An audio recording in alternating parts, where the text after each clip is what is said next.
அந்த கடை இந்த கடைன்னுட்டு. இது என் கடை இல்லையா? ஐயோ மாமா, இது உங்க கடை தான். என்ன நீங்க? நான் அப்படி சொல்ல வரல மாமா. அங்கன்னா உங்களுக்கு இன்னும் கொஞ்சம் வசதியா இருக்கும்.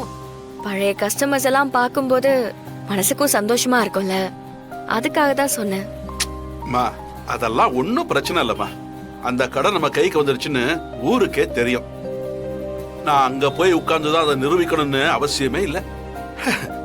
நான் இங்க இருந்த கடையை பார்த்துப்போமா. யாரும் எங்க வேணாலும் இருக்கலாம். இதுவும் என் கடை தான், அதுவும் என் கடை தான். சரிங்க மாமா.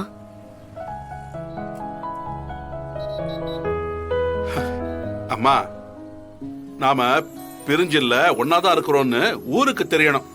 இல்லன்னு வையேன், குடும்பத்துக்குள்ள ஏதோ பிரச்சனை போல இருக்குன்னு ஆளுக்கு அட்வைஸ் பண்ண வந்துடுவானுங்க. புரிஞ்சுதா? புரிஞ்சது மாமா. இன்றே டவுன்லோட் செய்து உங்கள் ஃபேவரட் ஷோக்களை என்ஜாய் பண்ணுங்க.